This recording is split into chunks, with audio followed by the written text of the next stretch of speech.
Which is why I want you, Captain America, to help me rebuild the Avengers. Welcome back, everyone. It's Charlie. Captain America Brave New World is out in theaters this week. I had a chance to see it. This will be my review. I know there's a ton of questions about Anthony Mackie's Captain America and whether or not he just works in general in the larger MCU and the Avengers movies compared to Chris Evans' Captain America. He was one of the foundational pillars of the Avengers and the MCU movies just in general. Like if Captain America and Iron Man had not worked, the MCU would not be a thing. Like the movies just in general would not have worked. Kevin Feige called them, Chris Evans and Robert Downey Jr.'s Captain America and Iron Man, the heart and soul of the Avengers, and this movie, Captain America Brave New World, had a lot it needed to accomplish in trying to sell Sam Wilson's Captain America as a worthy successor to Steve Rogers, and worthy enough to make as many puns as possible to lead a new Avengers team eventually, heading into Avengers Doomsday and Secret Wars, because Marvel will not stop talking about how he's supposed to be at the center of these next Avengers movies. With everything they threw into this movie, there is a lot to talk about.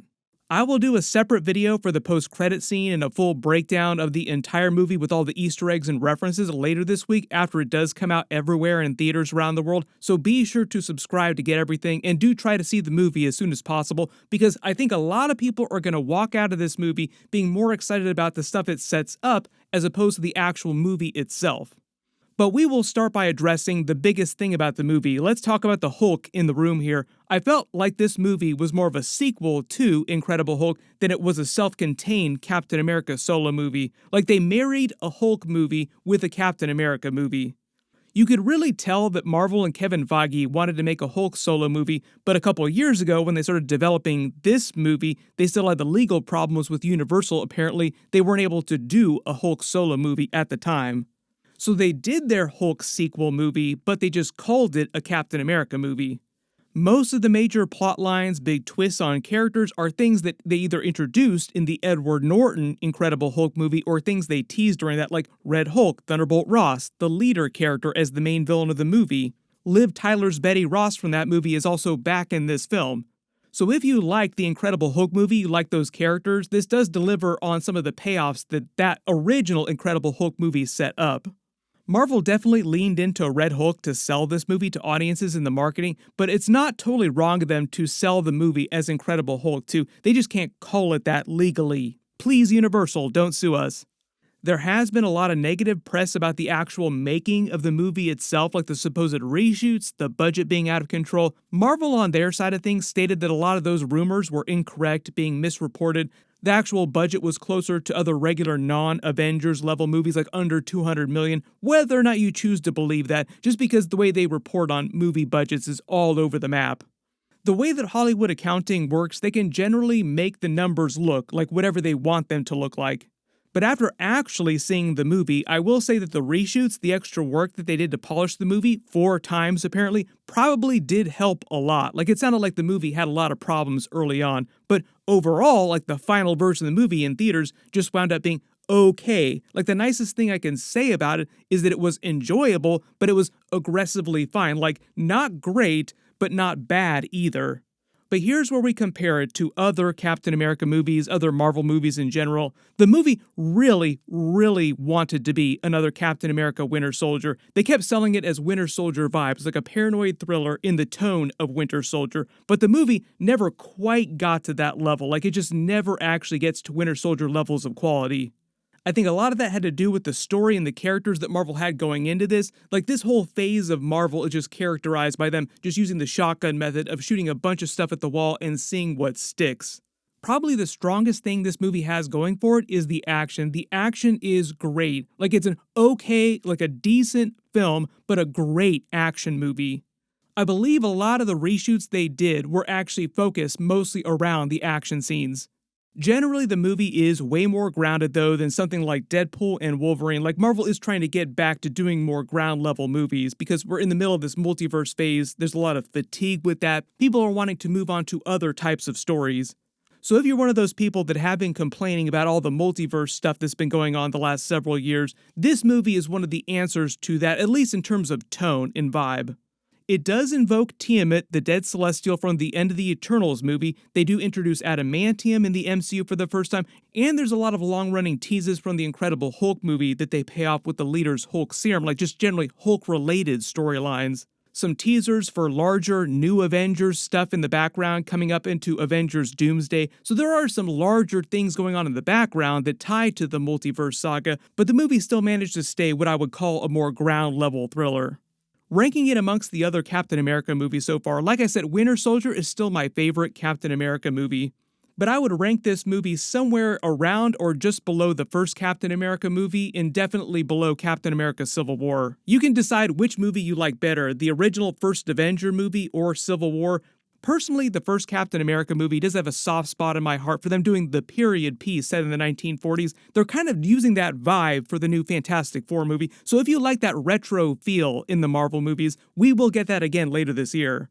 But again, this movie just never quite gets to the level of the Steve Rogers Captain America movies, even though I do think there's a disparity in quality amongst the Steve Rogers Captain America films. Like, not all the films are created equal.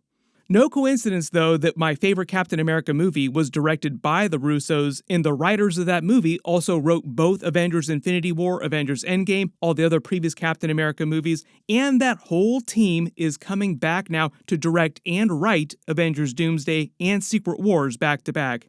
So this will also get into the Anthony Mackie Captain America of it all too, because he's meant to be a really important character going forward in Marvel, so this movie had a lot of work to do, like a lot of legwork to get him to that level. When it came to him in the movie, he's a great actor, like he did a great job with the material they gave him in this film, but he just does not have the aura of Steve Rogers' Captain America. Like, he does not have aura in the way I think he needs to have it if he wants to lead a new Avengers team. This movie did nothing to change my mind about him not really being believable as the dude who's the right person to lead that new Avengers team. If you're looking at a legit new Avengers team, like who's the most badass people we could put on this new Avengers in the MCU during Doomsday, he'd be like the third guy to the right or the left in the lineup at best. Maybe with the Russos taking over the character heading into Avengers Doomsday, they can get his character to the level Marvel wants him to be at, because the Russos were hyping up Anthony Mackie a lot. But right now, I just do not see it happening. Like, we will see what they turn out with Avengers Doomsday.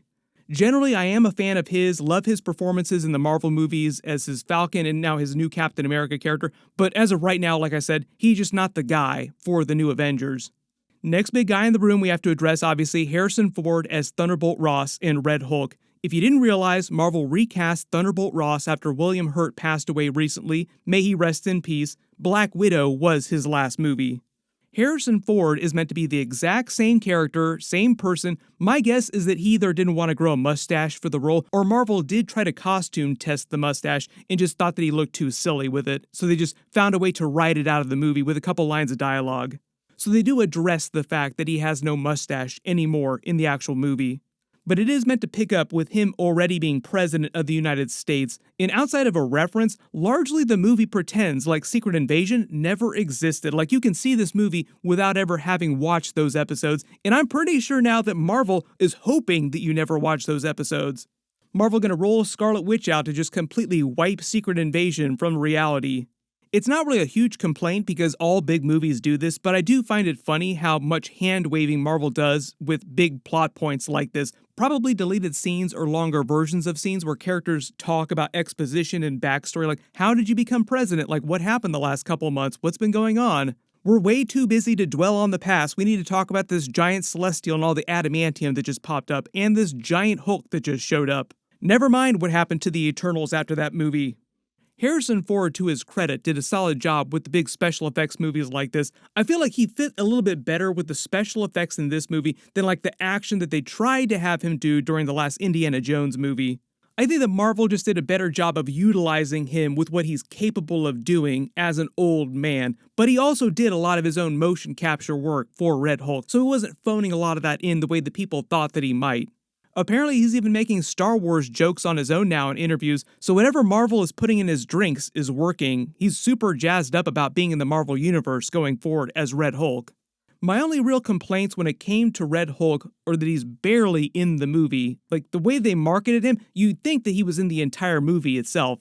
But really, it only winds up being a handful of minutes. Like, it felt like Marvel wasn't super confident maybe in Anthony Mackie Captain America selling all the tickets they wanted to sell, so they just leaned into Red Hulk to close that gap. Like, people will come out for Red Hulk. We're really excited about that. But really, at the end of the day, he's barely in the movie. Generally, the visual effects for the way they do Hulk in this movie feel like they're getting better with the movies at least, but that's because they took the extra time to polish it. If you ignore what happened in She-Hulk because the visual effects in that were kind of slop, that was mostly an effect of them trying to rush all the episodes out.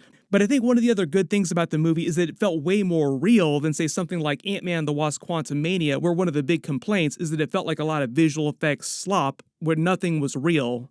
Marvel seems like it started to get that message, like, okay, maybe we should pivot away back towards more real-world stuff, more real-world sets. I'm kind of hoping they keep up that trend too when we start getting the new X-Men movies eventually after Secret Wars, where they go back to more physical sets, more physical environments, where just everything feels more real. Next big thing we have to talk about is Tim Blake Nelson as the actual main villain of the movie. He returns as the leader from the Incredible Hulk film. He was contracted for a trilogy of Hulk movies back in the day too. He said he was originally going to be the main villain of Incredible Hulk 2, so no coincidence that this movie now is kind of like the Incredible Hulk 2.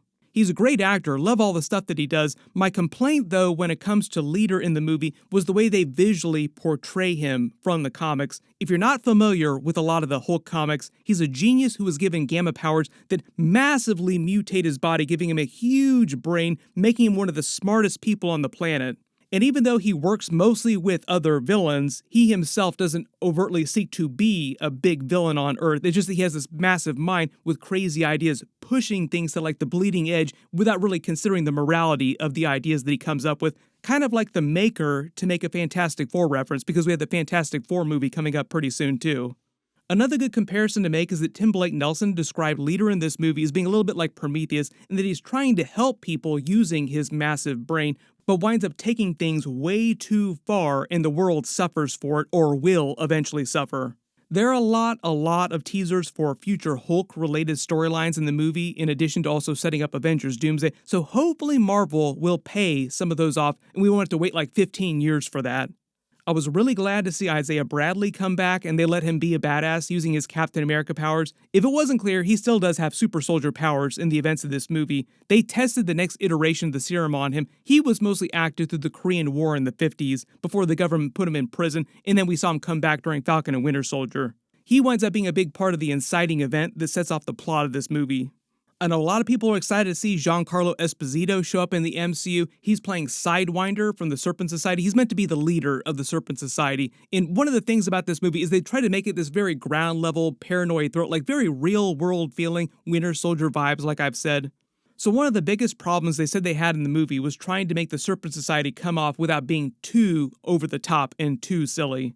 Generally, it felt like they did a pretty decent job, but he's not a huge part of the movie, but he will come back in future films. So, like, if you're excited to see him be a badass in the MCU, we'll see more of that in the future at some point. His character was a big part of the reshoots. They basically got rid of a bunch of characters and then just swapped him in because they felt like he was a much bigger sell, a much bigger get for the movie. The music, the score was solid. Kendrick did the title song for my movie. I hope that's not supposed to be a surprise. Technically, there were a lot of things I liked about the movie, but as I said, not a great movie, just good to okay, aggressively fine movie. I don't think that it was bad though, or like a waste of Marvel's money.